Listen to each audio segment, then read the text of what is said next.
Episode की शुरुआत में हम लीसू को देखते हैं जो कि अपने डैड के साथ में था और उनकी ऐसी हालत देखकर वो काफी दुखी होता है। अब लीसू को अपने डैड का ख्याल रखते रखते 1 महीना हो जाता है। तब जो उससे कॉल करके पूछती है कि वो कब वापस आएगा, जिस पर लीसू कहता है कि जब उसके डैड हॉस्पिटल से डिस्चार्ज हो जाएंगे तब वो वापस आ जाएगा। पर हम देखते हैं कि जब लीसू वापस से अपनी कंट्री आने वाला था तब उसके डैड को इमरजेंसी सर्जरी के लिए ले जाया जा रहा था क्योंकि उनकी तबीयत फिर से बिगड़ गई थी। इस वजह से लीसू को अपने डैड के पास ही रुकना पड़ता है। दूसरी तरफ जो बहुत देर से उसका एयरपोर्ट पर ही वेट कर रही थी, लेकिन लीसू नहीं आ पाता, जिससे जो बहुत ही ज्यादा अपसेट हो जाती है।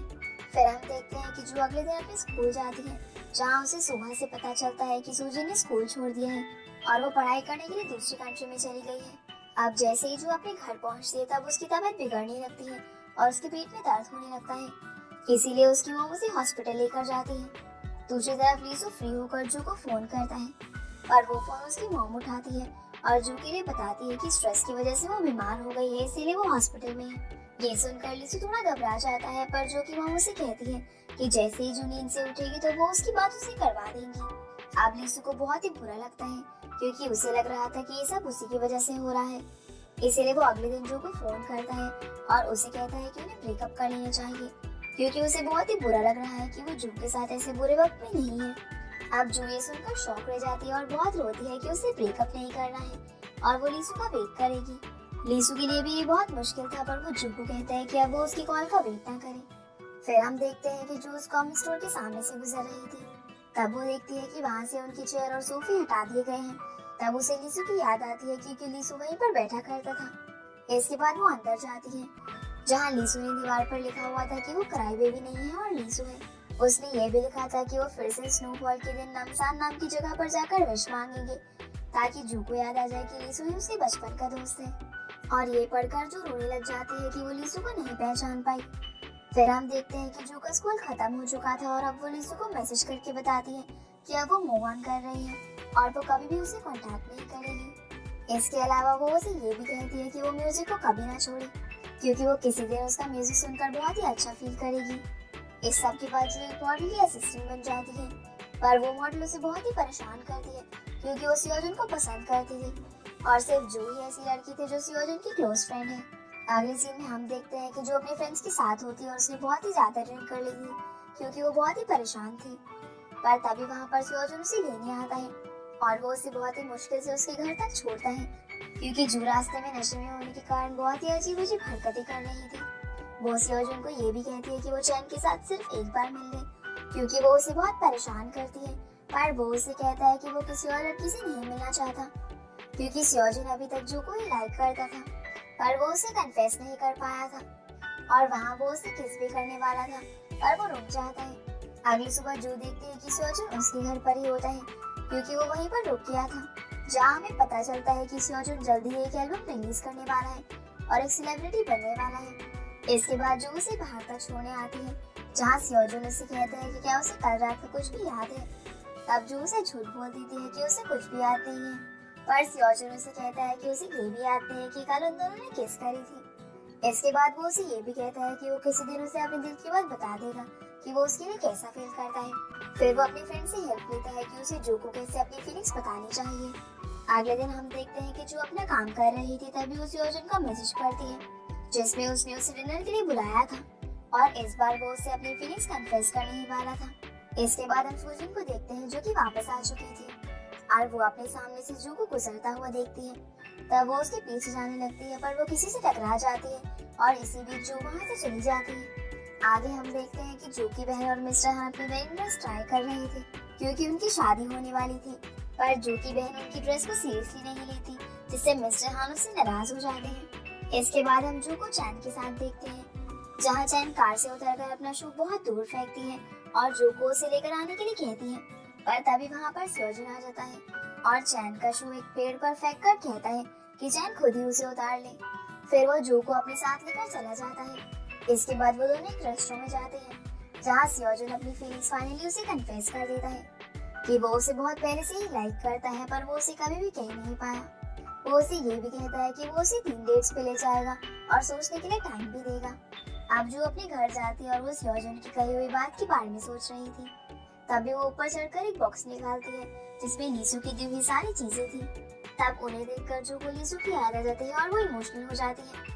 फिर वो अपने घर से बाहर जाती है, जहाँ उसकी फैमिली उसकी बहन के लिए सरप्राइज रेडी कर रही थी, क्योंकि उसकी शादी होने वाली थी। तब जो की माँ उसकी बहन को सरप्राइज के लिए पहले ही बता देती है ताकि वो रो सके। इसके बाद जब जो बाहर जाती है तब वो देखती है कि स्नोफॉल होने वाला है, और वहाँ उसे लीसू की लिखी हुई बात याद आती है कि वो पहली स्नोफॉल पर नमसान जाएगा। इसी वजह से वो भी नमसान जाती है, पर वहाँ जाकर उसकी तबीयत थोड़ी बिगड़ने लग जाती है। तभी वहाँ वो एक लड़की को देखती है जो बिल्कुल लीसू की तरह होता है, इसीलिए जो उसके पीछे जाती है, पर वो लीसू नहीं होता। अब जो वहाँ पर अकेली बैठ जाती है और काफी अपसेट हो जाती है। वहीं दूसरी तरफ से अर्जुन बहुत ही परेशान होता है, क्योंकि उसने जो के लिए जो लिखा था वो उसे सुना नहीं पाया। इसके बाद जो नमसान से वापस आने लगती है, पर वो अपना पर्स चेयर पर ही भूल जाती है, जिसे वो लेने के लिए वापस जाती है। और तब वहाँ पर उसे लीसू मिलता है, जिसे देखकर वो शॉक रह जाती है। असल में लीसू सिटी में वापस आते ही सबसे पहले उसी जगह पर आया था। अब जो उसे देखकर पूछती है कि वो वापस यहाँ पर क्यों आया है। तब लीसू उसे कहता है कि उसने उसे बहुत ही मिस किया, लेकिन जो उससे नाराज थी, इसीलिए वो वहाँ से जाने लगती है। वहीं से अर्जुन को भी पता चल जाता है कि लीसू वापस आ गया है, जिससे वो बहुत ही खुश होता है और उसे कॉल करने की कोशिश करता है, पर लीसू जो के साथ था। तभी जो की तबीयत खराब होने लगती है और वो उसे हॉस्पिटल लेकर जाता है, पर जो को सिर्फ कॉन्स्टिपेशन था, इसीलिए उसका पेट दर्द हो रहा था। ये सुनकर जो थोड़ा एम्बैरेस फील करती है, इसीलिए वो वहाँ से भाग जाती है, पर लीसू उसका पीछा नहीं छोड़ता, इसीलिए वो वहाँ से छुपकर बाहर निकलती है। इसके बाद लीसू अपने घर जाता है, जहाँ से वो जू को कॉल करता है, पर जो उसका कॉल पिक नहीं करती। फिर वहाँ पर से अर्जुन लीसू से मिलने आता है, और लीसू उसे बताता है कि वो आज जू से मिला था। ये सुनकर से अर्जुन को याद आता है कि जब वो जू के साथ लंच कर रहा था, तब जो रोने लग गई थी, क्योंकि उसे लीसू की याद आ रही थी और उसने अब तक मूव ऑन नहीं किया था। पर ये बात से अर्जुन लीसू को नहीं बताता। अगले दिन हम देखते हैं कि जो अपनी जॉब के लिए जा रही थी, जहाँ उसके घर के बाहर लीसू आ जाता है और उसे मनाने लगता है, लेकिन जो टैक्सी में बैठकर वहाँ से चली जाती है, पर उसके बाद भी ली उसका पीछा नहीं छोड़ता और उसके सैलून भी चला जाता है। अब जो वहाँ से फ्री होकर बाहर आती है, तब वो देखती है कि बाहर से अर्जुन उसका वेट कर रहा है, उसे दूसरी सीट पर ले जाने के लिए। तब उनके जाने के बाद वहाँ पर लीसू आता है, लेकिन जो और से अर्जुन तब तक वहाँ से जा चुके थे। से अर्जुन जो के साथ आइस स्केटिंग करने आया था, जहाँ पर वो दोनों काफी एंजॉय करते हैं। वहीं दूसरी तरफ लीसू कॉमिक स्टोर पर होता है, जहाँ जो ने दरवाजे पर उसके लिए एक मैसेज लिखा हुआ था कि लीसू उससे इतनी सी बात पर ब्रेकअप कर रहा है। फिर हम देखते हैं कि अर्जुन जो को घर तक छोड़ने आता है, जहाँ वो उसे हक करता है, और तभी लीसू उन्हें देख लेता है, जिसे देखकर अर्जुन जो को और टाइटली हक करता है। तब लीसू ये सब देखकर वहाँ से चला जाता है। अगले दिन जो अर्जुन के बारे में बहुत सोचती है, और इसीलिए वो उससे मिलने के लिए उसकी एजेंसी में जाती है, जहाँ वो उसे बोलती है कि वो उसे कुछ कहना चाहती है। पर अर्जुन उसे झूठ बोलता है कि लीसू अपने डैड के पास आज वापस जा रहा है, और कहता है कि उसे लीसू से मिलना चाहिए। ये सब अर्जुन के लिए बहुत ही मुश्किल था, क्योंकि वो जो से मूव ऑन कर रहा था, और इसी वजह से वो अकेले में जाकर बहुत रोता है और जो के साथ बिताए हुए सारे मोमेंट्स को याद करता है। दूसरी तरफ जो लीसू से मिलने उसके घर तक जाती है, पर लीसू उसे बताता है कि वो कहीं नहीं जा रहा है, और वो उसे सॉरी भी बोलता है। जिसके बाद लीसू उसे उसके घर छोड़ने जाता है, जहाँ रास्ते में वो उसे बताता है कि वो उसे बचपन से ही लाइक करता था और हर बार कॉमिक स्टोर में बैठकर उसका वेट किया करता था। अगले दिन जो अर्जुन से सॉरी बोलने के लिए उससे मिलने जाती है, जहाँ से अर्जुन उसे बताता है कि वो अब मूव ऑन कर सकता है, और वैसे भी अब वो अपने डेब्यू के लिए बिजी रहेगा, जिससे कि वो जू को बहुत ही जल्दी भूल जाएगा। अब लीसू जू के घर पर होता है, जहाँ वो सब मिलकर जू की बहन की वेडिंग के लिए प्रैक्टिस कर रही थी, और वहाँ वो सब मिलकर साथ में लंच भी करते हैं। इसके बाद हम देखते हैं कि चैन जू को फिर से परेशान कर रही थी, लेकिन इस बार जो हिम्मत करके उसे जवाब देती है, लेकिन चैन का एक असिस्टेंट उसे धक्का दे देता है, जिससे जो नीचे गिर जाती है। पर उसी समय वहाँ पर सूजिन आ जाती है, जो उसके असिस्टेंट को एक किक मारती है और जो को उनसे बचा लेती है। इसके बाद सूजिन उसे बताती है कि जब वो यहाँ से चली गई थी, तब उसे अपनी गलती का एहसास हुआ, और उसके मॉम डैड ने भी डिवोर्स ले लिया, जिसकी वजह से उसे एहसास हुआ कि लाइफ में हर जगह कंपटीशन की जरूरत नहीं होती। तब वो उसे सॉरी कहती है और जो उसे माफ कर देती है, जिससे वो दोनों फिर से फ्रेंड्स बन जाते हैं। आगे हम देखते हैं कि जो की बहन लीसू को अर्जुन की डेब्यू के लिए एक म्यूजिक कंपोज करने के लिए कहती है, क्योंकि असल में लीसू ही लियो था जो उनके ग्रुप का म्यूजिक कंपोज किया करता था। फिर लीसू अपने घर जाकर यॉन के गाए हुए गाने के लिए म्यूजिक बनाता है, ताकि अर्जुन उस पर डेब्यू कर सके। इसके बाद जो और लीसू साथ में लंच करते हैं, जहाँ जो लीसू के ऊपर अपनी मेकअप प्रैक्टिस करती है। आगे हम देखते हैं कि जू और सुहा साथ में होते हैं, जहाँ उन्हें पता चलता है कि लीसू और उसका बॉयफ्रेंड बाहर घूम रहे हैं, इसीलिए वो भी उन दोनों के पीछे जाती है। तब वो देखती है कि लीसू ने बहुत ही ड्रिंक कर ली थी और वो बिल्कुल भी होश में नहीं था, जिसकी वजह से वो उसे उसके घर छोड़ने जाती है। अब क्योंकि काफी देर हो चुकी थी, इसीलिए जो लीसू के घर पे ही सो जाती है, पर उसे याद आता है कि उसने इस बारे में अपने घर पर नहीं बताया है, इसीलिए वो वहाँ से जाने लगती है।